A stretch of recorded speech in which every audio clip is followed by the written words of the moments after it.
Hello, evening gents. Welcome to the latest episode of URC Unloaded. I am John Barclay, and as always, joined by a very happy and buoyant Stephen Ferris. And you'll notice we don't have Lord Voldemort this week. We have his replacement. We'll hear from Shanks in a little bit. He's on holiday in Malia on All You Can Eat, I think. But we've got Mr. Bob Skinstad with us. Gents, how are you? This is where we do the thing where we pretend we've not spoken off camera for 10 minutes. How is everyone? Yeah, good. Thanks, John. Good. Thanks, Box. Nice to see you. Always nice to see you, Bob. Nice to have you on the show. Thanks for joining. Now, as always, Bob, this is your first one. We always start the show with the head coach, and this time we have our first return coach. So we can't have done too bad a job or pissed him off too much. John Dobson of the Stormers, welcome back. Thanks for coming back. How are you? Good. Thanks very much. Thanks for having me, John. Steve Skinner. There must be some dirt. We'll get some dirt. Bob's too clean. There must be some dirt on him. We'll get to that in a minute. But congrats on the win at the weekend. Another win for you guys. Last time we spoke to you, round 2, you went 3 games without a win. It's a completely different conversation now. And with just Scarlets to finish, there's a rumor going around, John, that you're going to dance like the guy we saw dancing before the game last week for the Stormers. Any truth in that? Who is that guy? You might have seen him. Liters of tequila wouldn't get me close. No. They actually think it's our reserve hooker, Andre Hugo Venter. It's a spitting image. The team are pissing themselves, teasing Venter that he's injured, he's dancing. But no.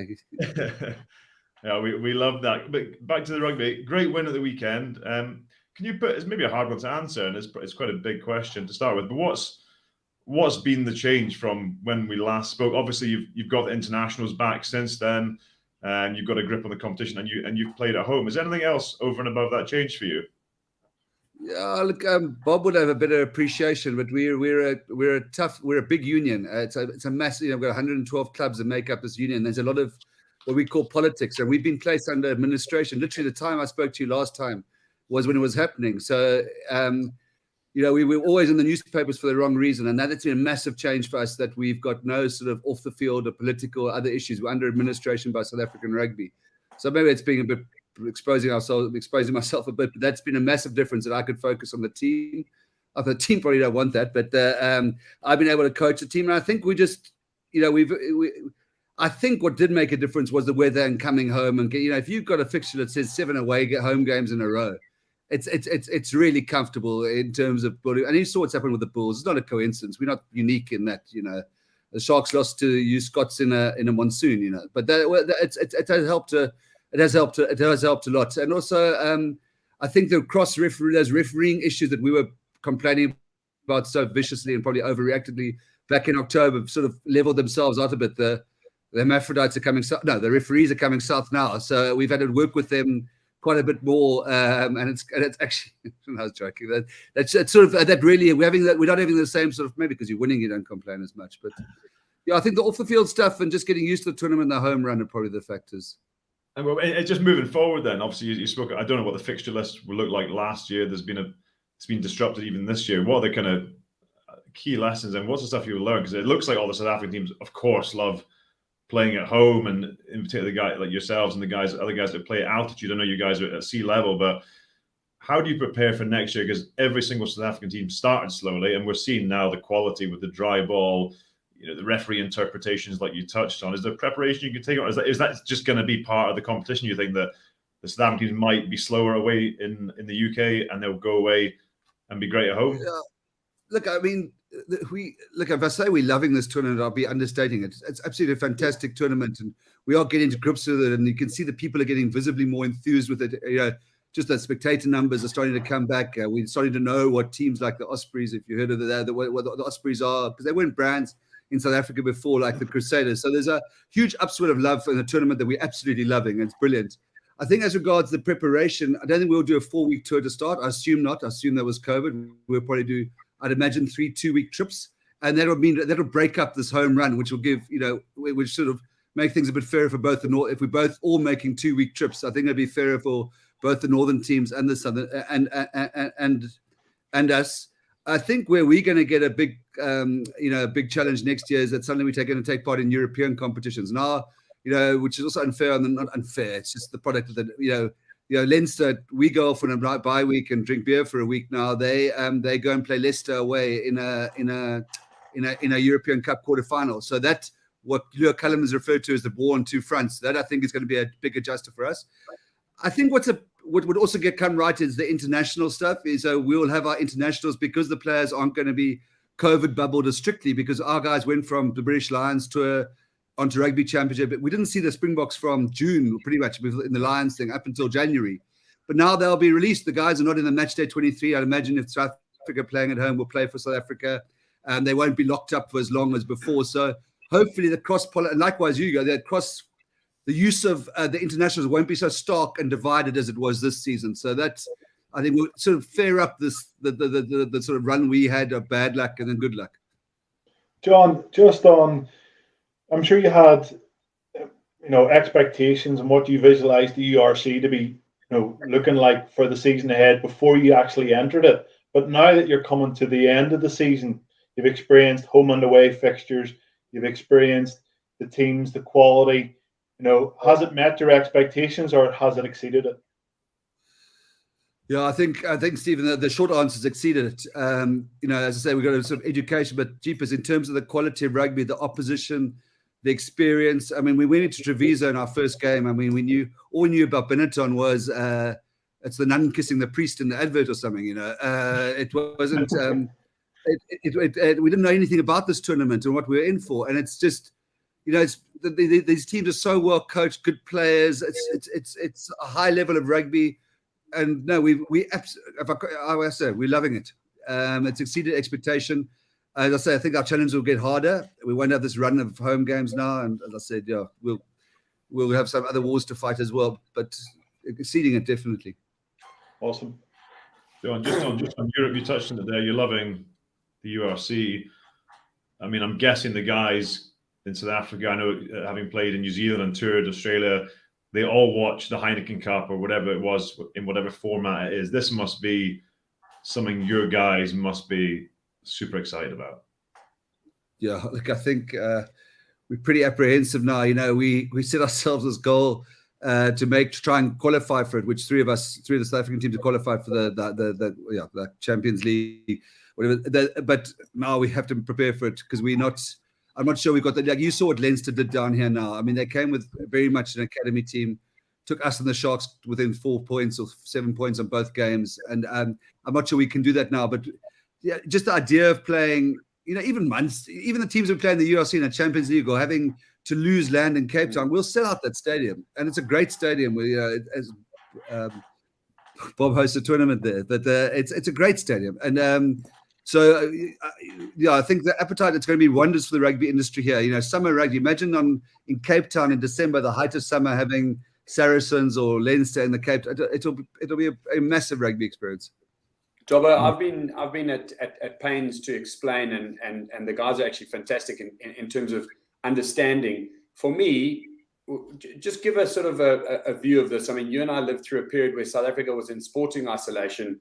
Suddenly, the Springboks were back sort of in England. No one had been to England or London. No one had been to Ireland. No one had been to Dublin. No one had been to Scotland, Glasgow. And there were a few iterations of those competitions. I don't know if you remember things like the Edinburgh Reavers.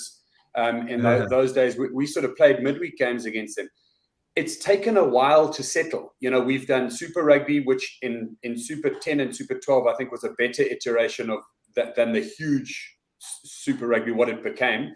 Suddenly, for me, URC is a tournament which is going to show the best of a number of rugby-playing, rugby-loving regions. I mean, I could see the guys licking their chops when I mentioned, I said, what about a week in Cape Town, sandwiched between, Leinster on the one weekend, Munster on the next weekend, and people seeing South Africa in the middle.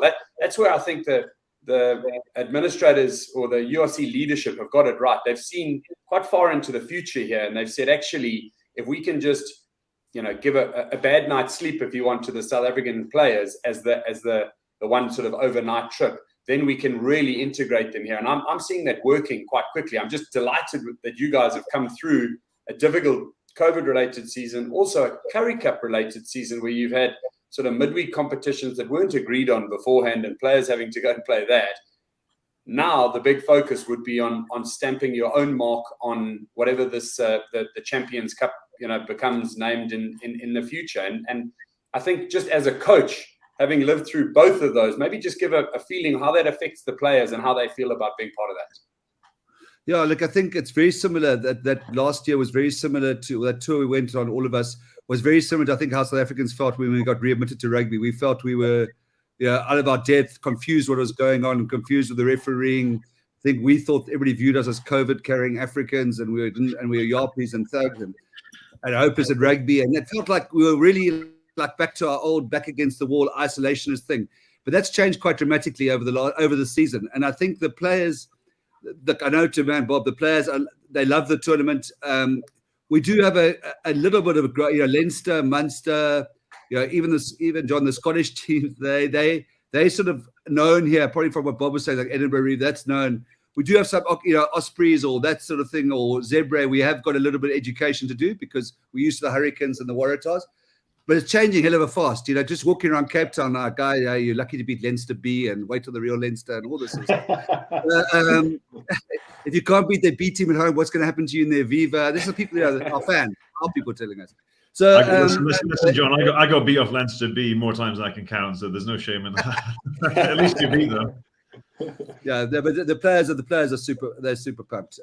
I haven't seen them like this for years. And then last thing, Dobbo, just to give the guys a context. So a lot of your younger players have now come through Varsity Cup season as well. Is there talent in abundance on display? I saw some of the schools games. I was actually boasting to the guys that some of the South African schools are getting 25,000 people to their derby matches. I mean, if we can just get that and that through flow into the player pool that you've got at your disposal, then hopefully we can punch above our weight.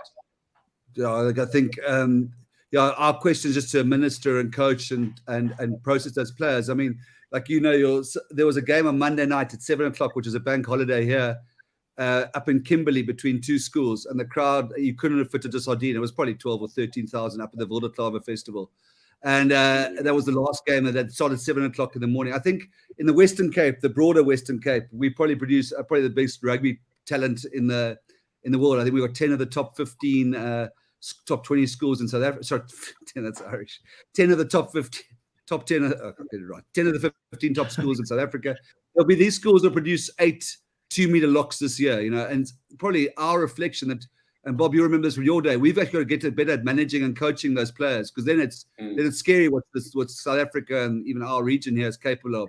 Our problem has been that, we haven't had a coach as well. We could say, okay, Skinstad, you're 2 meters taller, 120 kilograms, but you drop that ball, we'll take the next lock instead of coaching Skinstad. That's always been our mentality. We have to get better with that. And then I think we'll be really good.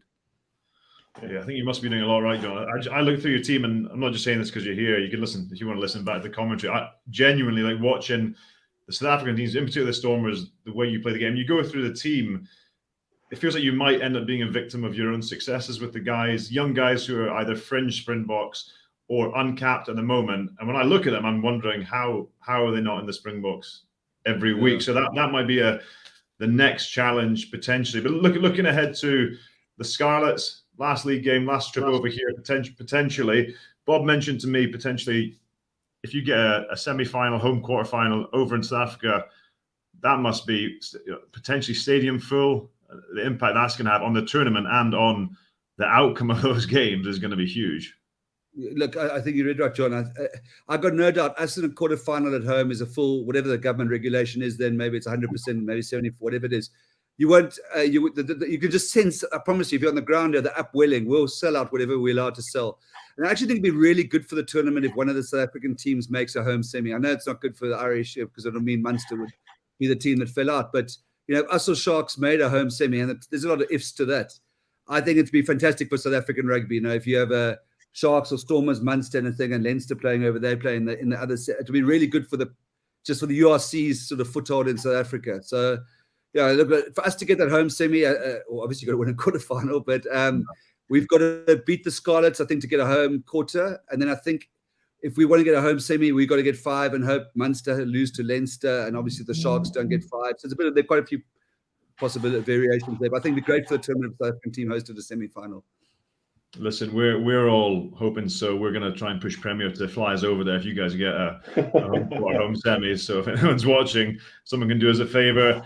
As you saw, we saw Tom Shanklin's not with us today. We saw our dancer in Stormers in Cape Town last week. Now Shanks has got his own video, so he's hoping to audition and actually get over to South Africa. If you guys make a home semi-final, so I don't know if you can maybe get in there and do your thing. That's not even warm.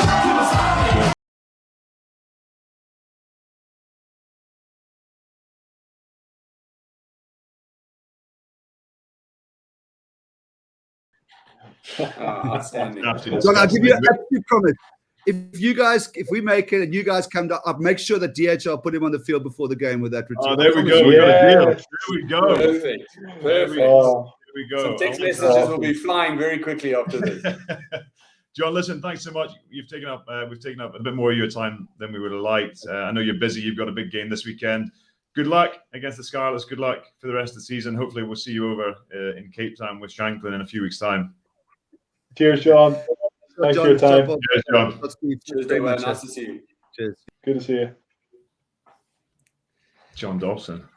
You love him, I mean, John Barclay, don't you? You love John Dobson. You talked about him all weekend. I was in Edinburgh, and you were like, "Oh yeah, Dobson, like he's doing such a good job. Like I loved having him on the phone round too. Like you do like him, don't you?" I like his. I'm not being coached by him, so I don't know anything about his coaching style, and you don't know what goes on behind closed doors. But he seems to like they're playing good rugby, and we commented on them on the weekend. Steve, can you see them title contenders? Bob, you see them pushing near the top. I know they beat a second string Leinster, but they seem to always have something in the locker. Yeah, I think in a year or so, you know what I mean. I think they probably, like, for me, Evan Roos, this young loose forward who's come through. I mean, talent 12 out of 10. You know, ability 12 out of 10. Temperament on the field with 5 minutes to go against Leicester when you need to flip and stay on the field. You know, pushing someone's face in the ground 0 out of 10 for me. Like he's cleverer than that, but he's gone and made a mistake. So maybe that's the year that I'm talking about, where you learn a little bit sort of off the field. Now, this is the incident. Now, I mean, you know, Diamani's there. They're trying to put pressure. So first of all, it's a slightly late. I mean, what is that? You know, the touch judge is right there. You've made the tackle, so you smashed him anyway. Jump up, pat him on the head, and say, "I'll be chasing you for the next 20 minutes anyway." You know, one, you've probably made a friend who knows that you're a good competitor, but he's gone in and created trouble. I mean, they got a penalty against them as opposed to an attacking lineout. I'm going like, what are you doing? They didn't make the 5 points that they needed. Yeah. Anyway, I love him to bits, so I can't complain too much. I think he's a cracking player and a great guy to watch.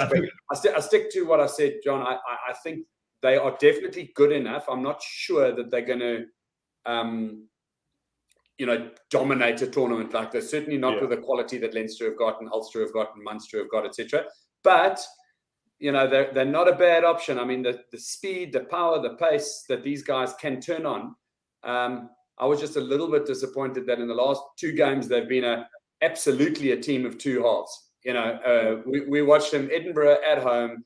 They just didn't. I mean, Glasgow at home. Sorry, they didn't even turn up. And then I think they scored 30 points in the second half. Yeah. You know, so it was just 2 completely different teams. But when they turned it on, they were amazing. I think John, that they've definitely got an attack to win the tournament, but I don't think they have a defense to win the tournament. I think they cough up too much ball. Like we chatted about Leinster, and we're chatting about a few different permutations of where Leinster can finish up in this season. You said to me, Stevie, Leinster never make any mistakes, and I was like, you know what, John, you're actually bang on. It doesn't matter if other teams are better at you in certain areas, but if you don't give them the ball and you don't make any mistakes, then it's very hard to play against. And I think the Stormers would just cough up too much ball to the Leinster side, and they've got a dangerous attack as well. And coupled with a few mistakes in defence, it's just something I agree with Bobby. I think they're a year or so out to being a real challenger for the title. I agree. I just think there's an element in me which I like the fact that even when they don't play well, they're still scoring 3, 4, 5. And I look at, and I don't know just because it happened last year. I look at Harlequins in the Premiership, and their defence was crap. But they just had an attitude, we'll score more points. And that, to me, it's not a great mindset for a sustained success, I don't think, for this team to have. But I just think the way they play, they've got so much quality. When you see Gallant, Natla, Willems, Manny Labot, the way those guys play, and it's making teams look really average. You've actually got good kick chase, good defense, and they're making them look average. Yeah. Yeah, I think the one thing just to add to that is that, and you guys know this, winning's a habit, discipline's a habit, try scoring's a habit, etc. But defense is a habit, and Leinster have had it drilled into them. You can just see the quality of individual decision making that they're doing, and I don't think the Stormers have had hundreds of minutes, hundreds of hours, hundreds of minutes, hundreds of blocks of time together in that defense. I think you're right, and Stevie, I think that's what you're sort of referencing is that with 4 minutes to go in a semi-final at home, would you say that Leinster are going to make some big defensive slipper? No. Could the Stormers potentially make a mistake because they got a bit of youth on their side? Yes. In a year's time, maybe they've shored that up. So I think that's the difference. You're right. If these two teams almost had zero defense, they'd probably, Leinster might outscore the Stormers 8 tries to 6, which then it just becomes kicks. So yeah. It will be who benefits the best from an organised defence. Yeah, well, let's hope they do get a home semi. That means we get a trip to John Dobson, just arrange a trip over to Cape Town. The one thing Jobbo's not telling you, he's got a wonderful wine cellar, so you should. Oh, there we go. This trip's growing arms and legs as we speak. Exactly. We'll stick with South African teams. Glasgow were over there and rounded off a pretty disappointing 2-week trip to South Africa. I think obviously beaten by the Stormers, then Bulls remaining unbeaten at home. I watched the game, and Danny Wilson said afterwards, this is a great finish, but anyone could walk this in. The difference in power is so stark.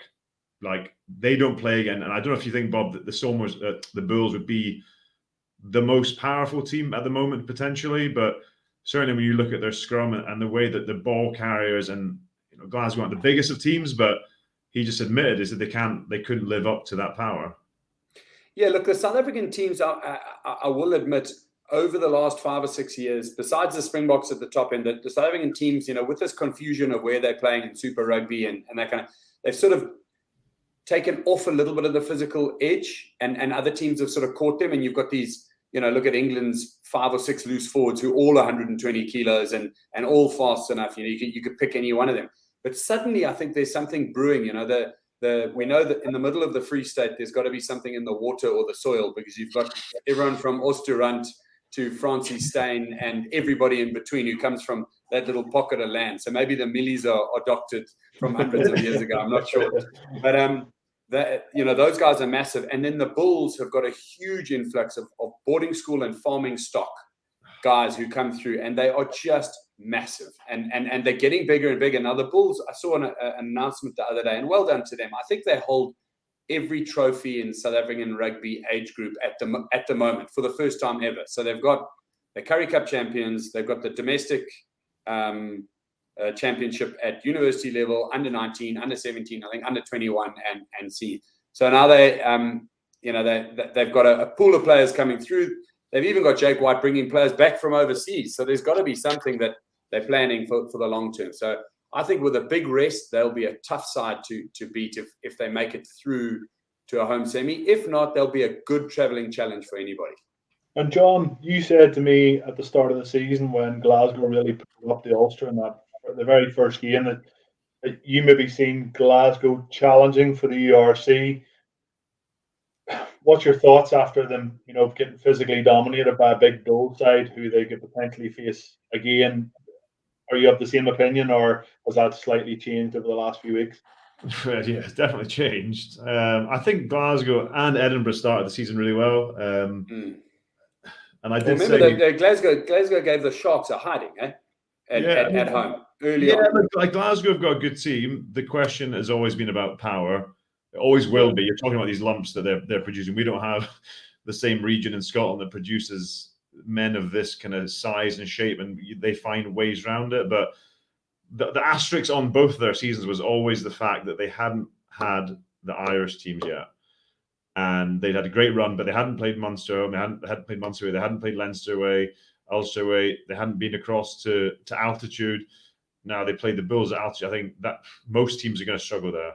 I never played there, Bob. You'd know far better than I would, but certainly the impact of playing at altitude, they're unbeaten there for a reason. Teams aren't used to it. I don't know how the South African teams find it, but Glasgow have dropped down, and obviously they're both sitting in 7th and 8th now, definitely in a away quarterfinal. They're both guaranteed, but one of them is going to Leinster, definitely, and one's going. We'll get onto where the table is at the moment. One's going to I mean, pick which one do you want to go to. If you're not going to Leinster, you got to go to Munster, or you got to go across the Sharks or the Stormers. I mean, or Ulster. Or the Bulls again. Yeah, all at a sort of a fortress in their own region, and then you've got the Sharks.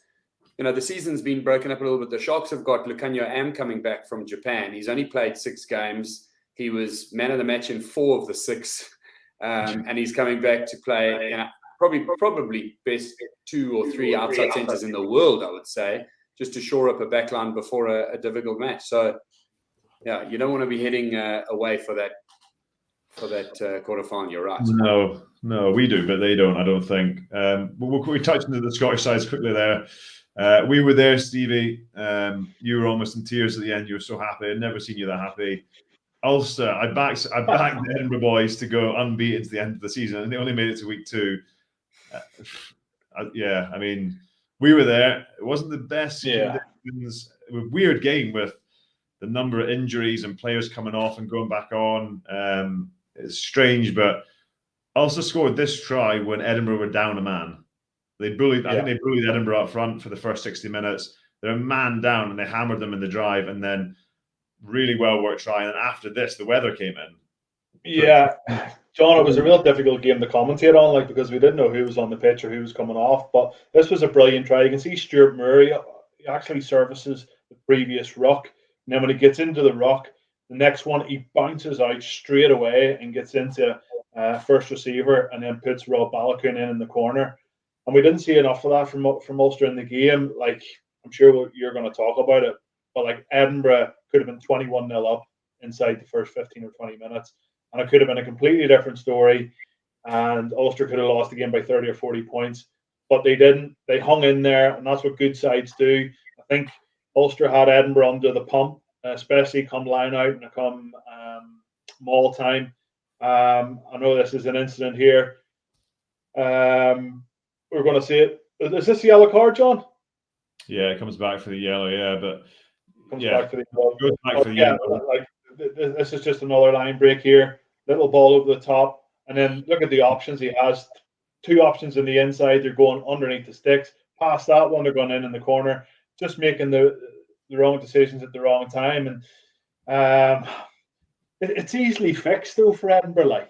Do you still keep throwing those 50-50s? Do you hold on to the ball and try and retain possession for a couple of phases longer? But then, of course, the defenses are reset. I don't know. It's a tricky one, but with the weather getting better, I really think Edinburgh could spring a surprise in the quarterfinal. They're just that team at the minute. Yeah, they were disappointing. They were disappointing the week before as well, which is, I don't know. We spoke last week about it. Do you actively try and peak at this time of the season? If that's the aim, Edinburgh are doing the opposite, and yeah, it was a bit of a wake up call. Ulster thoroughly deserved it. I don't know where these guys will end up in the table, but we'll finish. We'll go to the last game. The Sharks absolutely smashed Connacht. Any surprises there, Bob? No, I think that the Sharks are getting better and better. They're starting to link longer phases of play together. They've really battled. I mean, they had that monsoon result, and then I don't know if you guys saw on the news, but Durban got really hit by some heavy floods and that. So their field is getting cut up. So they're not dominating. Well, there we go. That's the commentator's curse. I said they're not dominating the scrum and drive as much, and then we show that perfect try. Yeah. But it was getting cut up beneath the feet, so they weren't able to, I would say, use probably 80% of their strength and create the space. They've got some incredible finishers. As Afaleli Fassi, who for me is just a shining light in the young. He was unfortunate to have a knee injury for a while. He is so fast. He had a lovely little counter attack and try breaking up this game. This is exactly what we expected, a 20-point win by the home side. They're good enough to do that to Connacht. And Connacht said all week, we were a bit up against it. Nice to see a few more crowds in Kings Park, at the old Kings Park, but it's a stadium that can hold 52, I think. So if they were to qualify and be able to host someone at home, I'm sure it would be jam-packed full of rabid supporters and make it even more difficult to score. Yeah, I agree. That's another trip we'll get in the diary. Yeah, but you could almost swap all the teams out, really. I think the Stormers play a slightly different brand to the rest of the South African teams, but you could literally change the shirt and put on someone else. And when teams go over there, it's just physical domination. When you play up at the Bulls and against the line, you get to altitude, and teams are in it for a bit. 40 minutes, we saw Treviso or Benetton doing that, and then just drop off. They just can't maintain at that level. So. Well, it's the old boxing analogy, the good big un will beat the good little un, because that's what's going to have 8 minutes. You've got, Mbonambi running at you at 125 kilos 16 times, and you're going to make 16, on the 17th tackle, you're going to either get out the way or break your shoulder or something. He'll get the 3 extra yards he needs to release the 9 quicker, and suddenly your outside backs are running. And that's what they're using to break down teams. But they're loving it. You can tell, speaking to John Dobson, they're absolutely loving it. We will now, we've done our roundup. Shanks, obviously not here, but he has left us a message, a video. I have no idea what's in this. His roundup of the Welsh team. So this could be interesting because they're going really well. All right, the lads, I bet you're missing me, aren't you? I bet you're missing me. Look, even the best need holidays now and again. Stevie, you back in the Ulster dungeon with a shirt behind you, with a lock on the door? Only you're allowed in there, aren't you? Your special place. Barks, you must have some sort of standard kit issue 20-year-old Adidas jumper on. You've got to let it go, guys. You've got to. Anyway, I'm going to give you a quick review of the Welsh games in the URC over the weekend. Start with Munster, Cardiff. What an opening 20 minutes. Hallam Amos was excellent. Everything good that Cardiff did in attack. He featured heavily. Ghosts around the outside of Conor Murray to set up Seb Davis for a try. Ray Lilo scores a pretty decent try as well with a long ball over the top. But everything Cardiff did, Munster did back at them. And Haley ends up running through really easy, unopposed under Cardiff's posts. But the big thing was, and it was sad to see, Hallam Amos goes off with the injured hamstring. That's the last we'll see of him in a rugby jersey. He's a qualified doctor. He's practicing medicine next year, so might be able to sort your back out, Stevie, and obviously, give you those important prostate checks, which I know you're really keen to do because health is wealth. But Munster, too big, too strong, too well organised. Craig Casey, coming off the bench, played a really good cameo role, scores 2 tries. Actually put down a really good marker for starting next week in the European games. The Dragons were over in ZEBRE. The Dragons haven't won a home game all season. They've won 2 away from home. Could this be the 3rd? Could they give the best account of themselves? No, they couldn't. I actually thought after Jared Rosser scores his try in the second half, I thought this is the moment they're going to kick on. But no, they give away 2 yellow cards. Jared Rosser 1. Sam Davis, another cynical boot at the bottom of the ruck, kicks the ball away. Has to be a yellow card, and then you're just under pressure, huge amount of pressure, defending for 13 men. You thought at some stage ZEBRE were going to pounce, they do, and I've actually been really impressed over the last few weeks with ZEBRE's attack. They've not been losing the ball in contact as much, they've not been having silly errors, knock-ons, 4 passes. They've actually looked pretty decent, and hopefully they'll get a bit of confidence now towards the end of the season. But the Dragons, as good a win as it was for ZEBRE, massive loss for the Dragons, and Dean Ryan must be under a lot of pressure. 2 wins this year so far isn't good enough. Is not good enough. Anyway, the big game of the weekend though, Ospreys versus Scarlets. What a game. Had everything in it. Scarlets started off really well. Ryan Combier looked excellent on the wing. Big, powerful ghost through Matt Prothero for his try. Gareth Davis scores a nice try. There's breaks everywhere, but Ospreys managed to get themselves back into the game. Alex Cuthbert featured well, but Gareth Anscombe, both halves was good, but more so in the second half.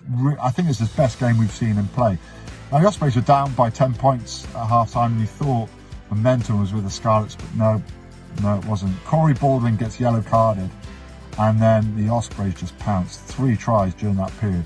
Now Dowie Lake was immense through the whole game. Put a massive marker down, I think, for starting for Wales. He carried really well, scores 2 tries. He was up against Ryan Elias as well, so places for competition. As I mentioned, Gareth Anscombe in attack was excellent. The best game I've seen him play, I think, all season. George North back fit. He comes off the bench for an injury and looked good, looked big, looked fast, looked hungry for it. Keelan Giles, again, another one that's been injured, featured heavily. Really good down the left-hand side.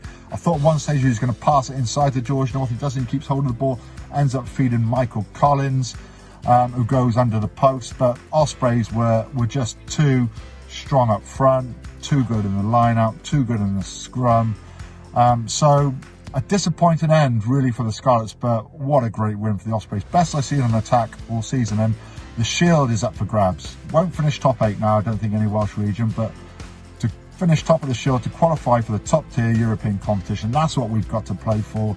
And I think the Ospreys might just have enough. The Ospreys have got a game in hand. The Scarlets have got the Stormers for the last game. They're 5 points ahead, but the Ospreys have got the Dragons at home, and they've also got the Bulls at home. And I just think the Ospreys might pip it, but who knows, it's Welsh rugby. Yeah. Anyway, hope you enjoy the show without me, not too much. I'll be back next week, and I'll show off, well, not next week, whenever we're back next, and you'll see my nice tan. All right, boys? Nice one. Tragic human. Back to 70 on. He's not even on holiday. He's got the sun cream on. Agree with everything there. We'll talk factor duffel coat for Shanks. The Ospreys must overtake the Scarlets. That's probably the only. I can't almost be bothered talking about the Dragons. It's just so disappointing how bad they've been, and there's clearly something not right there. There's something not right. There's something not right with the Dragons, but I think, John, as we've chatted about before, like that Scarlets Ospreys game, it's all well and good when, like, they're out of the competition. Yes, they're playing for the Shield, but it's like pressure off. Let's go out, have a bit of fun, throw it around. The weather's great. A couple of big players are back. Like, I still think that they don't have the minerals in the big games. And, they really got to sort it out for next year. I know Toby Booth, he's going to be given a bit more time at the Ospreys, I'm sure. A couple of key players getting more game time. Gareth Anscombe getting a lot more game time. Hopefully we'll see him feature heavily next season for the Ospreys. Cuthbert obviously as well, Shanks mentioned. But it just, about the Dragons, let's draw a line under the Dragons. I think Dean Ryan's time is nearly up. And, he hasn't, I don't think he's made them a better side. But you got to look at ZEBRE and give them a bit of credit over the last couple of weeks. Getting their first win, playing a better brand. You were there last week in Edinburgh when you said the better team lost, or Mike Blair said the better team lost after the game. So it's good to see them capture a bit of form towards the end of the season. But I think the Welsh regions are still struggling. And if the Ospreys had been playing a Leinster or a Munster there at the weekend, I personally feel that they would have lost that game. So they have plenty to improve on for next season. I reckon, this is a crazy thing to say, potentially, but of the two camps, I'd be happier going to the off-season as ZEBRE at the moment. Yeah. Compared to the Dragons. Because ZEBRE, played well in Edinburgh, should have won, beat the Dragons at home, one more game, off-season, and suddenly they're thinking, it wasn't that bad. We can kick on a bit, the cloud lifts a bit, whereas Dragons, like, imagine coming into pre-season next year. John, you've got to understand as well, John Dobson said something very interesting earlier. He said, when the political pressure has been lifted, we've been able to concentrate on the rugby. Now, unfortunately, both ZEBRE and the Dragons, but in that capsule, all of Welsh rugby are under political pressure. Everybody's trying to work out what the future is going to look like, who the power players are going to be, who's going to be managing the run into looking after, the national union. ZEBRE is part owned by, or is owned by the Italian union. So they've been okay to not necessarily get all the results, but now suddenly they're looking to maybe privatize some of it. I mean, I think ZEBRE, 100%, they've got it's a different flip of the coin. They've got a future now. They're saying, hey, we won some games and we can go somewhere. The Dragons are going, even if we win the last game by 100 points, everybody's going to go, yes, but that's a nothing. And they've been kicking the same old can down the road. Yeah, I really think you're right. There's pressure there.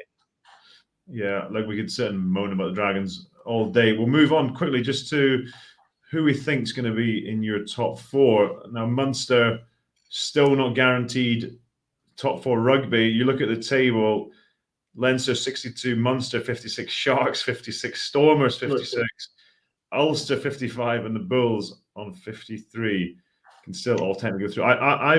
I've gone for Leinster at the top. I think they'll beat Munster at home in the final game of the season.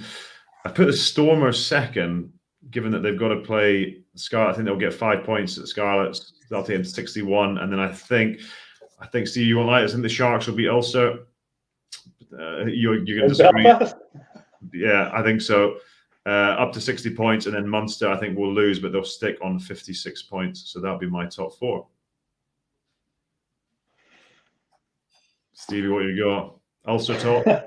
Ulster can't go top. No, of course not. No. Yeah, I think Leinster Stormers. I fancy the Stormers in Wales.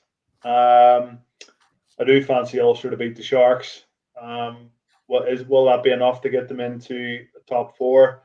I think Munster will be certainly there. So yeah, Leinster, Stormers, Munster. Last one, Bulls or Ulster maybe. Ulster sneaking at the end. Of course. Yeah, I don't think you're wrong there, Stevie. I think they've got enough to get it over the line. Obviously, Leinster run away with it. I do believe the Stormers will have enough, but every time we've believed that, they've gone and thrown it away. If they do silly antics like pushing people's head into the ground over here, they will get yellow cards as opposed to just penalties. That could affect it. But I think John Dobson will read the riot act, and then, for me, it'd be really good if the Stormers could guarantee themselves as one of the teams a home semi if they got through. Yeah. So I'd be pleased with that. I do think the Sharks are a dangerous side, and I also think that they could win up. If they were away from home with Lecanio Am back and their pack operating, I think they could win up and then potentially beat someone who's not a Leinster, so that they've got a chance at making through to a final anyway. But I think you're right on that top 4. I'll go with exactly the same as Stevie. Oh, interesting. We've got a question, Bob. It's your first time on the show. Bob, who would you prefer to play in the quarters? This is from Chito Creel. The Sharks or the Stormers? Well, it depends who I'm playing for, Chito. I've never played for the Bulls, and I'm not that keen to start. So I would, I'd like to play the Stormers in a quarterfinal. I think the Sharks at home.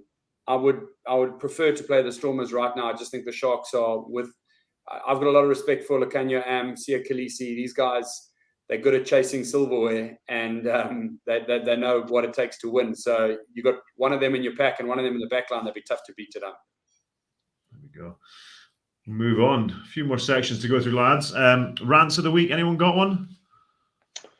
Ben Whitehouse, referee. Took the words out of my mouth.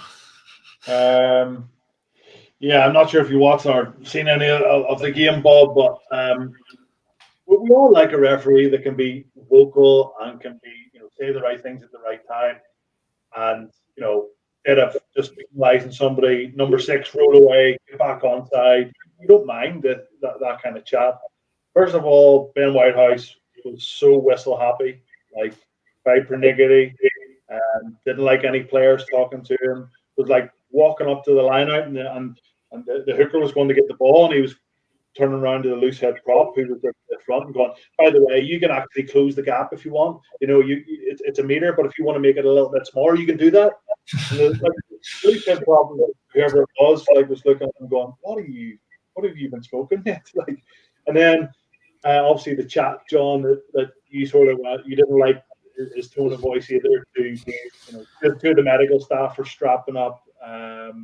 Yeah, I just think he lacked a bit of empathy in the situation. Yeah. I think Edinburgh lost Stuart McAnally with a bad injury, so Dave Cherry comes on, who takes a bad knock, and he's trying to stay on the pitch, and you got Ben Whitehouse trying to hurry along, medical officials. I just thought it was rank. I thought it was. I actually saw McAnally go off. He had a couple of barnstorming runs early on with the ball. Then he was off, and we've watched Cherry start two weeks in a row, I think. Yeah. So he was coming on, and then when he got injured, then I thought, are we going to go to the uncontested? But you're right. I don't like that. It's for me. The referee shouldn't be interfering in medical issues. If a guy's taking a while to get off the field because he's got an injury, it's not football where he's trying to run down the clock, etc. The clock's actually stopped. There's no reason to hurry the person on to gain another 25 seconds. Yeah, I think you're right there. I didn't see the incident, but I will judge from the side, saying, I don't like the way in there. Yeah.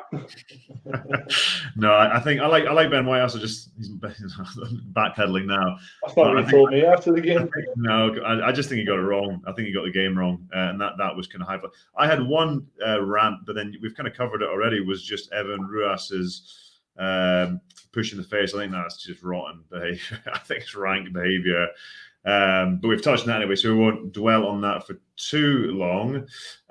Last section before we get to go, and hopefully we get Bob back. I think we'd agree he's been a better presence than Shanks. We've got the presenter's choice. Now, we don't know what this is, Bob. We'll see what comes up.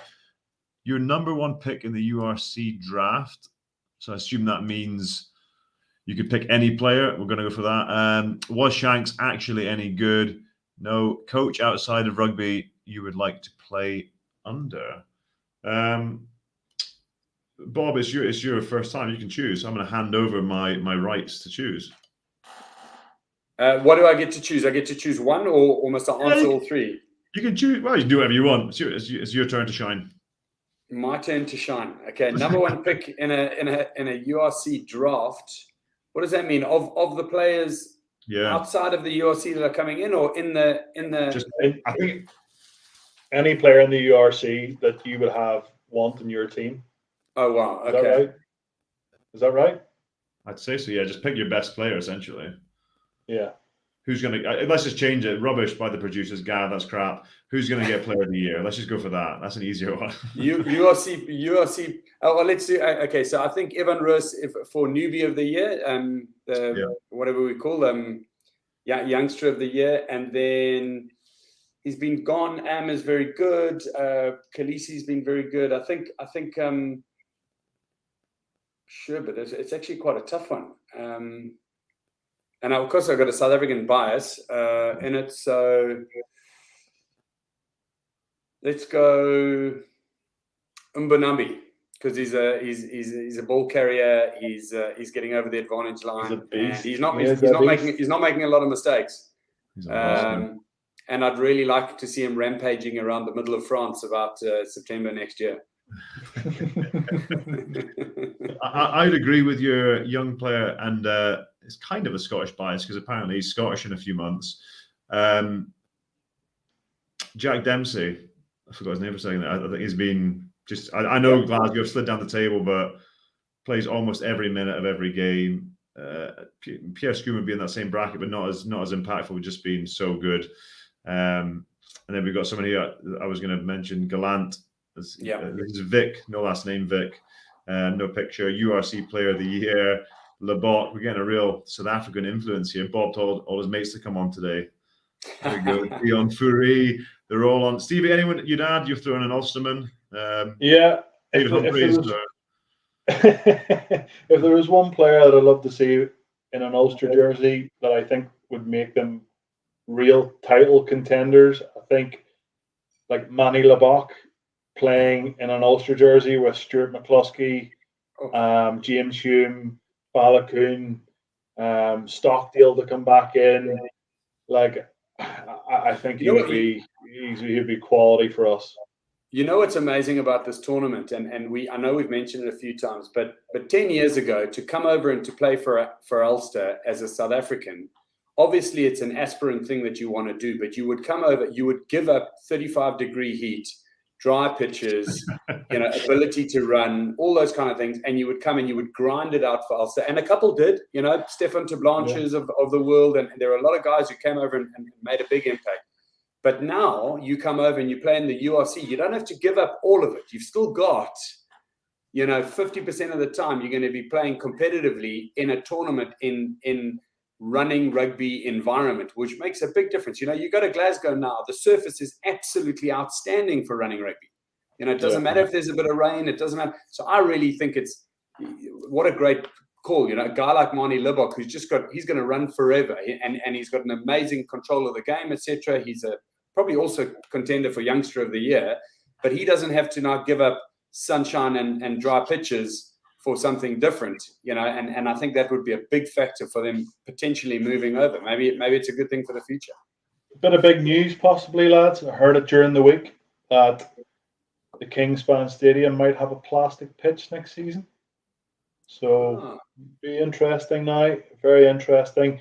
A few conversations, obviously, after playing on the Edinburgh pitch, which seems to be pretty good.